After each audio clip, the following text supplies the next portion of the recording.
जब असंभव कार्य के लिए हनुमान जी ने समुद्र लांघने का संकल्प लिया। भाग 1। जय श्री राम, जय बजरंग बली। सुंदरकांड केवल रामायण का एक अध्याय नहीं है, बल्कि यह विश्वास, भक्ति, साहस, सेवा और आत्मशक्ति का ऐसा संदेश है जो मनुष्य को जीवन की कठिन से कठिन परिस्थितियों में भी आगे बढ़ने की प्रेरणा देता है। जब जीवन में चारों ओर निराशा दिखाई देने लगे, जब रास्ते बंद नजर आए, जब मनुष्य को लगे कि अब आगे कुछ भी संभव नहीं है, तब सुंदरकांड हमें हनुमान जी का स्मरण कराता है और कहता है कि यदि हृदय में श्री राम का नाम और मन में सच्ची श्रद्धा हो, तो कोई भी समुद्र इतना बड़ा नहीं कि उसे पार न किया जा सके। माता सीता की खोज में श्री राम की सेना समुद्र के किनारे पहुंच चुकी थी। सामने अथाह समुद्र था और दूसरी ओर लंका, जहां रावण ने माता सीता को बंदी बनाकर रखा था। सभी वानर चिंतित थे कि इतने विशाल समुद्र को कौन पार करेगा। तभी जामवंत जी ने हनुमान जी को उनकी शक्ति का स्मरण कराया। हनुमान जी स्वयं अपनी शक्ति को भूल चुके थे, लेकिन जैसे ही उन्हें याद दिलाया गया कि उनके भीतर असाधारण सामर्थ्य है, उनका आत्मविश्वास जाग उठा। उन्होंने प्रभु श्री राम का नाम लिया और विशाल रूप धारण कर समुद्र पार करने का संकल्प किया। ये सुंदरकांड का पहला महान संदेश है कि कई बार हमारी सबसे बड़ी कमजोरी हमारी शक्ति की कमी नहीं, बल्कि अपनी शक्ति को भूल जाना होती है। मनुष्य के भीतर भी हनुमान जी जैसी शक्ति होती है, लेकिन भय, चिंता, असफलता और नकारात्मक विचार उसे ढक देते हैं। जब कोई गुरु, कोई शुभ विचार या ईश्वर का नाम हमें हमारी क्षमता का स्मरण कराता है, तब वही मनुष्य असंभव लगने वाले कार्य को भी पूरा करने की हिम्मत कर सकता है। हनुमान जी ने पर्वत के समान विशाल रूप धारण किया, श्री राम का स्मरण किया और समुद्र की ओर छलांग लगा दी। उनके सामने रास्ते में अनेक बाधाएं आईं। सबसे पहले मैनाक पर्वत समुद्र से बाहर आया और उसने हनुमान जी को विश्राम करने का आग्रह किया। लेकिन हनुमान जी ने विनम्रता से कहा कि जब तक प्रभु श्री राम का कार्य पूरा नहीं हो जाता, तब तक उन्हें विश्राम का अधिकार नहीं है। उन्होंने मैनाक पर्वत को सम्मान दिया और आगे बढ़ गए। यहाँ हमें सीख मिलती है कि जीवन में सुविधाएं और आराम हमेशा बुरे नहीं होते, लेकिन जब हमारे सामने कोई महान उद्देश्य हो, तब लक्ष्य से भटकना नहीं चाहिए। इसके बाद सुरसा ने हनुमान जी की परीक्षा ली। उसने कहा कि देवताओं ने उसे आदेश दिया है कि वह हनुमान जी को अपना भोजन बनाए। हनुमान जी ने पहले विनम्रता से रास्ता देने का निवेदन किया, लेकिन जब सुरसा नहीं मानी तो हनुमान जी ने अपनी बुद्धि का प्रयोग किया। उन्होंने अपना शरीर बड़ा किया, सुरसा ने उससे भी बड़ा रूप धारण किया। अंत में हनुमान जी अचानक छोटे होकर उसके मुंह में प्रवेश करके तुरंत बाहर आ गए और बोले कि मैंने आपकी शर्त पूरी कर दी। सुरसा प्रसन्न हुई और उन्हें आशीर्वाद दिया। ये प्रसंग बताता है कि हर समस्या का समाधान केवल शक्ति से नहीं होता। कई बार बुद्धि, विनम्रता और सही समय पर सही निर्णय लेना ही सबसे बड़ी शक्ति होती है। आगे बढ़ते हुए हनुमान जी के सामने सिंहिका नाम की राक्षसी आई, जो उनकी छाया पकड़कर उन्हें रोकने लगी। इस बार हनुमान जी ने समझ लिया कि यह बाधा केवल बातचीत से दूर नहीं होगी और उन्होंने उसका अंत कर दिया। सुंदरकांड हमें सिखाता है कि जीवन की हर बाधा एक जैसी नहीं होती। कुछ बाधाएं सम्मान से हटती हैं, कुछ बुद्धि से और कुछ का दृढ़ता से सामना करना पड़ता है। अंततः हनुमान जी समुद्र पार करके लंका के तट पर पहुंचे। उन्होंने अपना विशाल रूप छोटा किया, क्योंकि अब उन्हें बल प्रदर्शन नहीं बल्कि बुद्धि और गोपनीयता की आवश्यकता थी। उन्होंने लंका में प्रवेश किया और माता सीता की खोज शुरू की। यही सुंदरकांड की यात्रा का अगला महत्वपूर्ण चरण था, जहां एक भक्त केवल योद्धा नहीं रहता, बल्कि प्रभु का सच्चा दूत बन जाता है। और यहीं से शुरू होती है हनुमान जी की लंका यात्रा, जहां उन्हें रावण की विशाल शक्ति, सोने की लंका का वैभव और अशोक वाटिका में बैठी हुई माता सीता का दर्शन होने वाला था। भाग 2, अशोक वाटिका में माता सीता और हनुमान जी की रामदूत के रूप में पहचान। लंका में प्रवेश करने के बाद हनुमान जी ने चारों ओर देखा। सोने की लंका अत्यंत वैभवशाली थी। ऊंचे ऊंचे महल, विशाल भवन, राक्षसों की सेना और चारों ओर रावण की शक्ति का प्रदर्शन दिखाई दे रहा था। लेकिन हनुमान जी का मन इन सब चीजों में नहीं लगा। उनका उद्देश्य केवल एक था, माता सीता को खोजना। उन्होंने रात के समय लंका के अलग अलग स्थानों की खोज की और अंततः अशोक वाटिका में पहुंचे। वहां उन्होंने माता सीता को देखा।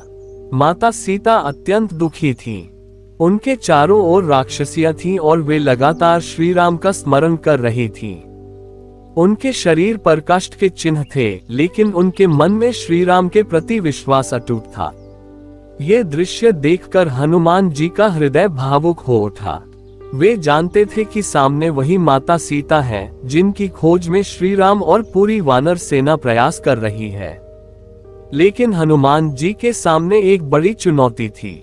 यदि वे अचानक माता सीता के सामने चले जाते तो संभव था कि माता सीता उन्हें रावण की कोई चाल समझ ले।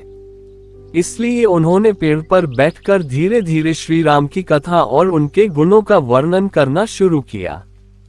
जब माता सीता ने श्री राम का नाम सुना तो उनका ध्यान उस ओर गया। तब हनुमान जी ने उचित समय देखकर श्री राम की मुद्रिका माता सीता के सामने रख दी। अंगूठी देखते ही माता सीता समझ गईं कि यह श्री राम का संदेश लेकर कोई अपना आया है। हनुमान जी ने विनम्र होकर स्वयं को श्री राम का दूत बताया और श्री राम का संदेश सुनाया। उन्होंने कहा कि प्रभु श्री राम माता सीता को शीघ्र ही रावण के बंधन से मुक्त कराने आएंगे। माता सीता की आंखों में आशा जाग उठी। इतने समय से जिस व्यक्ति की प्रतीक्षा में उनका हृदय व्याकुल था, उसी प्रभु का संदेश उनके सामने था। ये प्रसंग सुंदरकांड का सबसे भावुक क्षणों में से एक है, क्योंकि यहाँ एक ओर भक्त हनुमान है और दूसरी ओर प्रभु की प्रिय माता सीता। हनुमान जी ने माता सीता से कहा कि यदि वे चाहें तो वे उन्हें अपने कंधे पर बैठाकर अभी श्री राम के पास ले जा सकते हैं। लेकिन माता सीता ने ऐसा करने से मना कर दिया, क्योंकि वे चाहती थीं कि श्री राम स्वयं आकर उन्हें सम्मान पूर्वक मुक्त करें और रावण के अहंकार का अंत करें। उन्होंने हनुमान जी को अपनी पहचान के रूप में चूड़ामणि दी और श्री राम के लिए संदेश भेजा। हनुमान जी ने माता सीता को विश्वास दिलाया कि अब उनका दुख अधिक समय तक नहीं रहेगा। इसके बाद हनुमान जी ने सोचा कि श्री राम का संदेश पहुंचाना उनका पहला कार्य था, लेकिन अब लंका की शक्ति का अनुमान लगाना भी आवश्यक है। उन्होंने अशोक वाटिका में जाकर वृक्षों को उखाड़ना शुरू किया। राक्षसों ने उन्हें रोकने का प्रयास किया। अनेक योद्धा उनके सामने आए, लेकिन हनुमान जी ने अपनी अद्भुत शक्ति से उन्हें परास्त कर दिया। अंत में रावण का पुत्र अक्षय कुमार भी युद्ध करने आया और हनुमान जी के साथ भयंकर युद्ध हुआ। हनुमान जी ने उसे भी परास्त कर दिया। इसके बाद मेघनाद आया। मेघनाद ने ब्रह्मास्त्र का प्रयोग किया।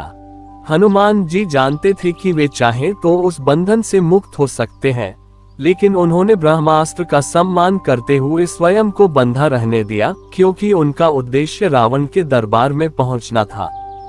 उन्हें रावण के सामने ले जाया गया। रावण ने हनुमान जी को देखकर क्रोध किया और पूछा कि तुम कौन हो और मेरी लंका में क्यों आए हो। हनुमान जी ने निर्भय होकर कहा कि वे श्री राम के दूत हैं। उन्होंने रावण को समझाया कि अहंकार छोड़कर माता सीता को श्री राम को वापस कर दे। लेकिन रावण अपने अहंकार में इतना डूबा था कि उसे सत्य दिखाई नहीं दिया। उसने हनुमान जी को दंड देने का आदेश दिया। राक्षसों ने हनुमान जी की पूंछ में कपड़े बांधे और उसे आग लगाने की तैयारी की। लेकिन रावण यह नहीं जानता था कि जिस पूंछ को वह अपमान का साधन समझ रहा है, वही उसकी स्वर्ण लंका के विनाश का कारण बनने वाली है। हनुमान जी ने अपना रूप छोटा बड़ा किया और जैसे ही अवसर मिला, वे एक भवन से दूसरे भवन पर छलांग लगाने लगे। उनकी जलती हुई पूंछ से लंका के अनेक भवनों में आग लग गई। देखते ही देखते लंका में चारों ओर अग्नि फैल गई, लेकिन माता सीता के स्थान को उन्होंने सुरक्षित रखा। लंका दहन के बाद हनुमान जी ने समुद्र की ओर प्रस्थान किया। अब उनका कार्य लगभग पूरा हो चुका था। उन्हें माता सीता का संदेश और चूड़ामणि लेकर श्री राम के पास लौटना था। उनके हृदय में केवल एक ही भावना थी, अब प्रभु श्री राम को ये शुभ समाचार देना है कि माता सीता सुरक्षित है और उन्हें शीघ्र अपने प्रभु के आने की प्रतीक्षा है। भाग 3 श्री राम के पास वापसी और सुंदरकांड का सबसे बड़ा संदेश। हनुमान जी जब समुद्र पार करके वापस लौटे तो उनके साथियों ने उन्हें देखकर आनंद मनाया। उन्होंने सभी को बताया कि माता सीता मिल गई हैं और उन्होंने श्री राम के लिए संदेश भेजा है। इसके बाद हनुमान जी श्री राम के सामने पहुंचे। श्री राम उस समय माता सीता के समाचार की प्रतीक्षा कर रहे थे। हनुमान जी ने माता सीता की चूड़ामणि प्रभु को दी और बताया कि माता सीता अशोक वाटिका में आपकी प्रतीक्षा कर रही हैं। ये सुनकर श्री राम की आंखों में भावनाओं की लहर उमड़ पड़ी। उन्हें विश्वास हो गया कि अब माता सीता से मिलन का समय निकट है। हनुमान जी ने अपने कार्य को केवल एक अभियान की तरह पूरा नहीं किया था, बल्कि उन्होंने प्रत्येक कदम पर श्री राम के प्रति अपनी भक्ति और समर्पण दिखाया था। सुंदरकांड का सबसे बड़ा संदेश यही है कि जब मनुष्य अपने अहंकार को छोड़कर स्वयं को ईश्वर के कार्य का माध्यम बना देता है, तब उसके भीतर असाधारण शक्ति प्रकट होती है। हनुमान जी ने कभी यह नहीं कहा कि मैंने ये सब अपनी शक्ति से किया। उनके मन में हमेशा यही भावना रही कि यह सब श्री राम की कृपा से हुआ। समुद्र पार करना हो, सुरसा की परीक्षा हो, सिंहिका की बाधा हो, लंका में प्रवेश करना हो, माता सीता को ढूंढना हो, रावण के सामने निर्भय होकर खड़ा होना हो या पूरी लंका में अपना पराक्रम दिखाना हो, हर जगह हनुमान जी की भक्ति और बुद्धि साथ साथ दिखाई देती है। यही कारण है कि सुंदरकांड केवल कथा नहीं बल्कि जीवन जीने की कला भी है। जब जीवन में कोई बड़ा संकट आए तो समुद्र को देखकर डरने के बजाय हनुमान जी की तरह अपने भीतर की शक्ति को पहचानना चाहिए। जब कोई बाधा सामने आए तो ये सोचना चाहिए कि क्या इसका समाधान शक्ति से होगा या बुद्धि से। जब कोई व्यक्ति हमारे सामने अहंकार दिखाए तो हमें ये याद रखना चाहिए कि सत्य और धर्म अंततः सबसे शक्तिशाली होते हैं। और जब हमें सफलता मिले तब हनुमान जी की तरह उसका श्रेय स्वयं लेने के बजाय ईश्वर की कृपा और अपने कर्तव्य को याद रखना चाहिए। सुंदरकांड ये भी सिखाता है कि सच्ची भक्ति केवल पूजा करने का नाम नहीं है। सच्ची भक्ति वह है जिसमें भक्त अपने प्रभु के कार्य को अपना जीवन उद्देश्य बना लेता है। हनुमान जी के लिए श्री राम केवल भगवान नहीं थे, वे उनके जीवन की सांस थे। उनके लिए सेवा ही पूजा थी और राम का नाम ही उनकी शक्ति थी। इसलिए जब मनुष्य अपने जीवन में सुंदरकांड का भाव उतारता है तो उसके अंदर भी धैर्य, साहस और विश्वास बढ़ने लगता है। यदि आज आपके जीवन में कोई परेशानी है, कोई चिंता है, कोई ऐसा काम है जिसे आप असंभव समझ रहे हैं, तो कुछ क्षण शांत होकर श्री राम और हनुमान जी का स्मरण कीजिए। अपने मन से कहिए, हे प्रभु, मुझे सही रास्ता दिखाए, मुझे हनुमान जी जैसा साहस दीजिए, मेरी बुद्धि को सही दिशा दीजिए और मुझे अपने कर्तव्य से विचलित होने से बचाए। याद रखिए, संकट कितना भी बड़ा क्यों न हो, विश्वास उससे बड़ा हो सकता है। रास्ता कितना भी कठिन क्यों न हो, प्रभु का नाम मनुष्य को आगे बढ़ने की शक्ति दे सकता है। सुंदरकांड हमें यही विश्वास देता है कि जब हृदय में श्री राम हो और कर्म में हनुमान जी जैसी निष्ठा हो, तो जीवन का कोई भी समुद्र पार किया जा सकता है। इसलिए आइए अपने मन में श्री राम का नाम रखें, हनुमान जी की भक्ति को जीवन में उतारें और सत्य, सेवा तथा धर्म के मार्ग पर आगे बढ़ें। बोलिए प्रेम से जय श्री राम, जय बजरंग बली। Folded hands.